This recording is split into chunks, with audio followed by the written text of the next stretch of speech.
नमस्कार दोस्तों, आप सभी का एक बार फिर से एक और नए वीडियो में स्वागत है। जीवन में कई बार ऐसी स्थिति उत्पन्न हो जाती है जब हमें किसी के द्वारा किए गए अपमान को सहन करना पड़ता है।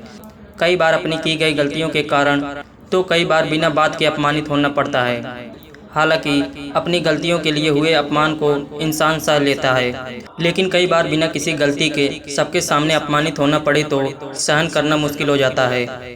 ऐसे में कई लोग तुरंत ही अपने हुए अपमान का उसी भाषा में जवाब देना शुरू कर देते हैं, तो कई लोग चुपचाप होकर बर्दाश्त कर जाते हैं। हालांकि कई लोग ऐसे होते हैं कि जिन्हें समझ नहीं आता कि इस परिस्थिति में क्या किया जाए। आचार्य चाणक्य कहते हैं कि जब कोई आपका अपमान करे तो उसे उसकी भाषा में जवाब नहीं देना चाहिए, क्योंकि उसका काम आपको उकसाना है।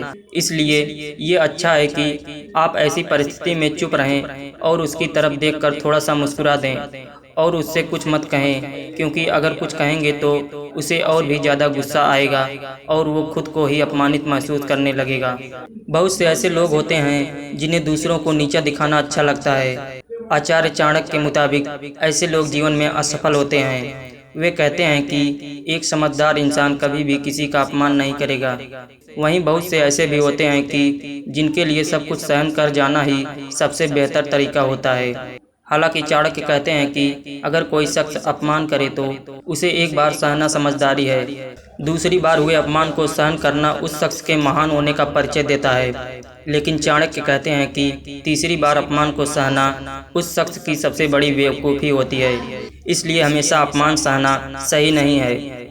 आचार्य चाणक्य कहते हैं कि बदबू केवल सड़े हुए फलों से आती है, क्योंकि खिले हुए फूल हमेशा खुशबू फैलाते हैं। इसी तरह जो इंसान दूसरों का अपमान करता है, ऐसे लोगों की सोच बहुत ही छोटी होती है। इस कारण ऐसे लोग जीवन में कभी कामयाब नहीं हो पाते। चाणक्य ये भी कहते हैं कि जिन लोगों को दूसरों का अपमान करना अच्छा लगता है, उन लोगों से दूरी बनाए रखने में ही भलाई है। जब कोई हमारा अपमान करता है तब पहली इच्छा मन में पलटवार करने की होती है, जो कि सही नहीं है। पलटवार करने से हमें लगता है कि हमें सुकून मिलेगा, लेकिन किसी को पीड़ा देकर मिलने वाला सुकून अस्थायी नहीं होता।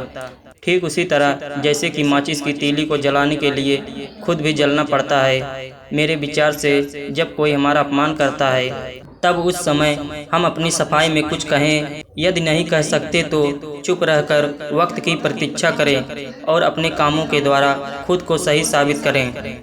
आपने सुना होगा, मुद्दई लाख बुरा चाहे तो क्या होता है, वही होता है जो मंजूर खुदा होता है। मतलब ये कि अपमान करने वाला शख्स चाहकर भी हमारी छवि अस्थायी रूप से खराब नहीं कर सकता, क्षण भर के लिए हमारी छवि खराब अवश्य कर सकता है। यदि हमारा पाक साफ है तो यदि कोई हमें नीचा दिखाने के लिए हमारा अपमान करता है, तब उस क्षण हम अपने को पराजित और अपमानित महसूस करते हैं। परंतु यही वह समय होता है जब हमें खुद पर नियंत्रण की आवश्यकता होती है। जिस तरह सोना आग में जलकर और चमकता है, उसी तरह हमें भी अपमान की ज्वाला में चमक कर और ज़्यादा उत्साह के साथ परिश्रम कर आगे बढ़ना चाहिए। यही उस अपमान करने वाले व्यक्ति को सबसे अच्छा जवाब होगा। अपमान का बदला लेने से रिश्ते हमेशा के लिए खराब हो जाते हैं, चाहे वह परिचित हो या अपरिचित। हम सभी जानते हैं कि गंदा पानी भी कभी आग बुझाने के काम आता है। जिस तरह किसी लकीर के आगे यदि उससे भी बड़ी लकीर खींच दी जाए तो वह लकीर अपने आप छोटी हो जाती है, उसी तरह अपने को निखार कर उस व्यक्ति को बिना कुछ बोले जवाब दिया जा सकता है। भले ही इसमें समय लगेगा, किंतु इसमें आपका ही हित निहित है। अपमान करने वाले से बदले की भावना त्याग कर उस पर ध्यान न देकर आप अपने लक्ष्य की ओर निरंतर बढ़ते रहें। दोस्तों, वैसे तो गौतम बुद्ध जी की कई कहानियाँ आपने सुनी होंगी, लेकिन मैं आपको आज उनकी ज़िंदगी से जुड़ी एक छोटी सी कहानी बताने जा रहा हूँ, जिससे आपको जीवन की एक बहुत ही बड़ी सीख मिलेगी। एक बार गौतम बुद्ध जी किसी गांव से होकर कहीं जा रहे थे। उस गांव के लोग बुद्ध जी के विरोधी थे। अचानक से गांव वाले बुद्ध जी को घेर लेते हैं और उन्हें गालियां देने लगते हैं और काफ़ी भला बुरा कहने लगते हैं। कुछ देर बाद जब गांव वाले थक जाते हैं तो बुद्ध जी कहते हैं कि अगर आप लोगों की बात पूरी हो गई हो तो क्या मैं जा सकता हूँ। गांव वाले हैरान हो जाते हैं और कहने लगते हैं कि हमने तुम्हें इतना कुछ कहा, गालियां दी, तुम्हें क्रोध तक नहीं आया। जवाब में गौतम बुद्ध जी ने कहा कि तुमने देर कर दी। अगर 10 साल पहले तुमने मुझे गाली दी होती तो संभव था कि मैं भी तुम्हें बदले में गाली देता, और अगर बात आगे बढ़ती तो तुमसे लड़ता भी। अब बेशक तुम मुझे कितनी भी गालियाँ दो, मुझे कोई फ़र्क नहीं पड़ता। सिर्फ गाली देने से नहीं होता, लेने वाला भी होना चाहिए। आज सुबह जब मैं एक गांव गया था, तब वहां के लोगों ने मुझे भेंट के रूप में कई सारी मिठाइयाँ दी, किंतु मैंने लेने से इनकार कर दिया क्योंकि मेरा पेट भरा था। गांव वाले मिठाई वापस ले गए।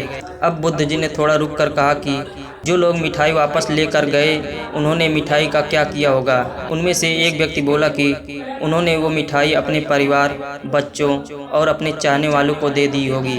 तब बुद्ध जी ने कहा कि जो गालियाँ तुमने मुझे दी, मैंने वो नहीं ली। अब क्या तुम वो गालियाँ अपने परिवार, बच्चों और चाहने वालों को दोगे? सारे गांव वाले बुद्ध जी की यह बात सुनकर शर्मिंदा हो गए और उसी पल बुद्ध जी के शिष्य हो गए।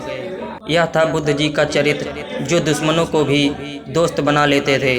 अब आपको समझ आ गया होगा कि आपको अपमान करने वाले, आपको ताने मारने वाले, आपको हमेशा नीचा दिखाने की कोशिश करेंगे ही, पर हमें अपने काम को निरंतर करते रहना है और उसमें सफलता प्राप्त करनी है।